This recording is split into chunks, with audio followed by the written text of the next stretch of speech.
Episode 3: A New Job. I really thought I would have time to wrap my mind around the fact that the woman that I had so much feeling for would be able to do what I had seen Lynn do. I was not at home for more than 15 minutes when there was a knock on the door. When I opened it, I was not surprised that it was Ranger Bill standing there. I invited him in and told him to have a seat. As he took a seat and unbuttoned his coat, pulling out a videotape, handing it to me saying that he had just talked with Supervisor Samuel, and he was told to give me the tape for him to pick up Monday night. I was not sure if I wanted to take it. By taking it I was locked into staying, or at least till Monday anyway. I asked him what did he have to do with DOD, and he told me that the whole park and the Rangers were under Samuel's control, and have been for years, along with many who live in the town. I didn't find this all that surprising. I then asked just how long did he know that Lynn was more than just a waitress. His answer was since her father had disappeared she had been under investigation. If it had been up to him, I would have been told about her, but Samuel thought that I could be a way into their inner circle if she thought I was just a security guard, and any other questions Samuel would answer on Monday. I didn't like the idea that the DOD thought they had the right to use me in this or in any way without me knowing about it. He stood up and said running the warehouse I should tell Ricky about what I had learned as soon as I could. I was not sure why he thought that I ran the warehouse, but I did think he was right about telling Ricky. He said goodnight and left. I set the tape down and went and got a beer from the fridge, and before I could sit back down there was a knock on the door. I was not surprised that it was Ricky. She saw the beer in my hand and asked if I had another. I said of course, handed it to her and got me another as she sat down. She told me that she knew that I had plans to meet Lynn, and then she saw that I was home and Ranger Bill had shown up. She thought she should check to see if I was alright. I told her I was fine, but everything was not okay. Telling her she needed to see the tape as I put it in and turned the TV on. She had me play it twice before she said anything. She shook her head saying that she was sorry that Lynn was not who I thought she was. What was happening was what she called blood magic. She was unable to tell from the video what was being chanted, but if they were to upload it to the computer at the warehouse then she may be able to clean it up some. It was an important spell that was being cast, but by the sacrifice, it not being human, was not top level. I asked her what she thought of all the glowing eyes in the woods behind Lynn. She said that she has a couple of questions about them. Are they there as a part of the sacrifice or to spy on the group? They were good questions, I thought. Could the skinwalkers, the Wendigo, or whatever they were part of Lynn's covenant? I couldn't believe the way my life had become so strange. All I wanted was a nice easy full-time job, but instead, I joined some kind of circus. I looked and it was 3 a.m., which was a mid-afternoon for us. I asked her if she thought we should call Samuel, and she said that I told her Bill already did. I just forgot. My mind was swirling. I was about to tell her that when suddenly there was a loud thud on the back wall of the bungalow, that made both of us jump up to our feet. I grabbed my Glock and a flashlight and told Ricky to stay there, and she said no way was she staying alone, and that I should put my coat on. It was cold, but most of the snow was gone and everything was wet. I went to the door and opened it as quietly as I could. Ricky followed me out. I held my Glock resting on the arm that held the flashlight out in front of me. I can tell you I was nervous as I rounded the corner, but there was no one there. I turned to go back when Ricky pointed at the ground. I looked to where she pointed and saw a bare footprint in the mud. It was a good 15 inches long and deep. I looked at the tree line about 100 yards away, and as I passed my light around, 2 yellow eyes shined. Something was watching us, but I didn't get the same feeling from it as I did from the eyes at the warehouse. We went back inside and Ricky asked me what I thought it was. I was not sure what to tell her. The only thing I could think was it was a Bigfoot, but whatever it was wanted us to know that it was there. I asked her if she had ever heard of Bigfoot in this area in her study of the park. She shook her head no, saying there have never been a report of them. I told her we need to call Jeff to come to take a look at the footprint and make a cast of it. She agreed but said we need to take the tape to the warehouse so she can upload it, and could clean it up. I would not need to bring my video player, she had one there. Once she set it up it would run on its own and should be ready by Monday night, when Samuel was to be there. When we got to the warehouse Jeff was there on the job again. I didn't ask him how he was with Bill watching Lynn's ranch, he should have been at work. I told him about what had happened and the footprint. He said he would come over when his shift was over and do a cast of it. He only had 45 minutes to go, so would be there in an hour, just as it was getting light out.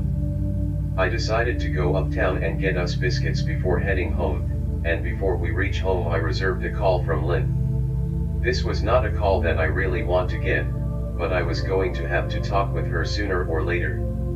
When I answered she said she was sorry that she was not at work last night but she was not feeling well so stayed home. I told her not to worry about it, that I worked late and had only stopped by to say hi. I told her that we started doing an inventory of the warehouse so would be working long hours for the next week or so. She told me that she was having a few friends over for a barbecue next Sunday and wanted me to come. I told her that sounded good, and she said to invite Ricky along too. When we reached the bed and breakfast, Jeff was coming from behind my place carrying a pail. He said that he found 2 more prints and all 3 would take a couple of hours to dry. I held up the bag of biscuits and said hope you like biscuits, and he said I most likely didn't get enough. As we ate and drank coffee I asked Jeff to tell me what he knew about what went on in the park. He told me that his family had moved there when he was 14. But it was not till he had turned 15 did he see anything that could be called strange. Bill and him had been boyhood friends back then and had gone on a week-long camping trip. Bill knew of a lake that few would go to because of how hard it was to get to. It was in a small valley that you couldn't see till you reached the top of a small mountain ridge. Bill's father had built a large platform in an oak tree to set camp off the ground. There were bears in that area of the park. They had to fix a few boards but it was a safe place. It was a good 20 feet off the ground, overlooking the lake, which was about half a mile wide and 3 miles long. We set a tarp over one corner, to keep the dew off them as we slept. The next morning they went hunting, and it was not long before Bill had shot an 8-point buck. Not wanting to bring any more blood back to camp than they had to, they gutted it there. They carried it to the lake and washed it off before taking it back. Hinging it up, skinned it, and salting it, then they hoisted it up a good 15 feet off the ground, being sure that no bear could reach it. They may have been young but did know how to act in the woods. It was late that second night when Bill shook him awake saying to be quiet. They could hear something moving around on the ground. They slowly moved over to look down at what it was, and all they could see was a big dark shape moving. He could tell it was walking on 2 legs but didn't walk like a man's movement. It moved over to where the rope that held up the deer was and they heard the deer hit the ground with a thud. It looked up at them and they could see its eyes glowing red in the dark. It howled like an angry dog, grabbed the deer, and run off into the woods, with the rope following like a snake. I could see that just telling the tale was upsetting Jeff even after 50 years. He said that was just the first time that he had seen the dogmen, and a couple of times there was evidence of them being around when someone had disappeared. He then spent the next 2 hours telling Ricky and me what he knew about the park. There was way more happening than I thought. When the casts were dry I let Jeff keep one of them to show Bill and would take the others to show Samuel. Ricky and I spent the day together, and I must say I really enjoyed spending some time with her that was not work related. I learned that she was from a small town out west. When she turned 15 she went to a university on the East Coast and went to work for Samuel when she was 19. As we rode in Monday night, we again passed 2 trucks coming out of the warehouse. When I got out of my truck I saw that there were cameras on the outside now. Ricky was smiling. I know that she liked the idea of being able to see the outside. I did my first round as Ricky sat to look over the weekend videotapes. It really looked like more work than one person could handle, I thought, and with all the cameras there really was little need to walk the floors every 2 hours. Samuel was bringing the warehouse to a state-of-the-art readiness, and I didn't blame him for all that was happening in the park. Nothing was out of place. I was happy. I wanted to get back and see what the computer was able to do with the video of Lynn. Ricky had the video ready by the time I got back to the office. I knew that she had not had time to go over the weekend recording so fast, but like me, she was interested in just what Lynn had said. She closed in on Lynn's face and said she was talking in Latin.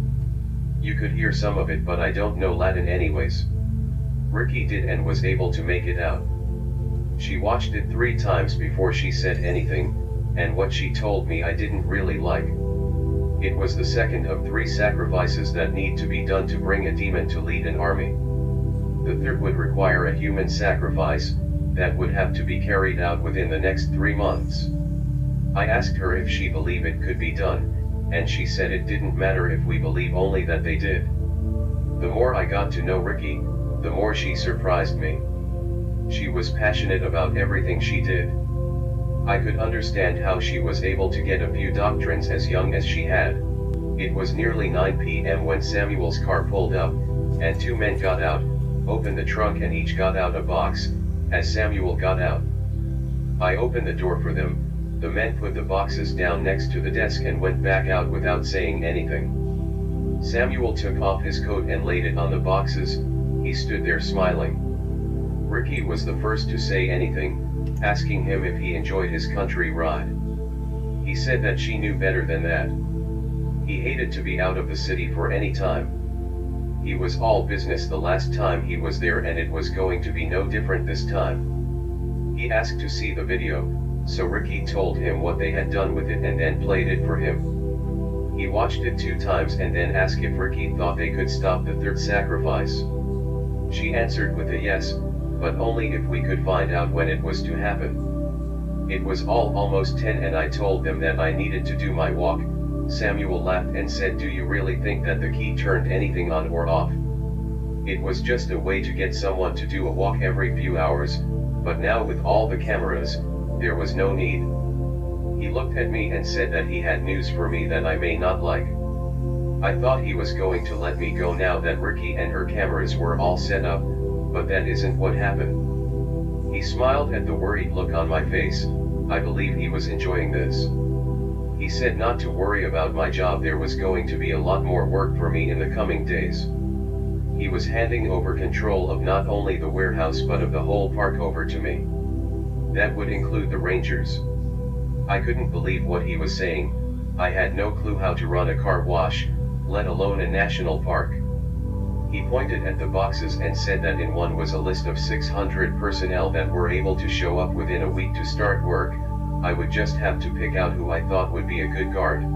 If I wanted, I could change the roster to 3 8-hour shifts of 3 people. Everyone who worked at the warehouse now would be retired, unless there was someone I wanted to keep on. As far as the park rangers were concerned, Bill and Jeff were to stay, and the rest were up to me and Bill. I'll not tell you how much money he said I had available, but it was more than some third world countries did. I couldn't believe what I was hearing from him. Just how could he believe that I could be the person for any job like that? The whole time Ricky sat there smiling at me. I had the feeling she had known about this from the first day she came there, and may even have been part of making the decision for me to take control. I asked Samuel why me, and he was about to answer me when there was a knock on the door. One of the men opened it and said that if they were going to make the flight they had to go. He apologized, but he had to be in DC by 6 a.m. saying next time he was there he would explain why I was chosen, but for now, it may be best that I didn't know. Grabbing his coat, he told me the boxes were reports of everything that has happened in the park over the last 50 years, and that Ricky would help me deal with all that was ahead of me, and out the door, he went. I'm not sure if I was in some kind of shock or just really confused, but I was not liking any of it.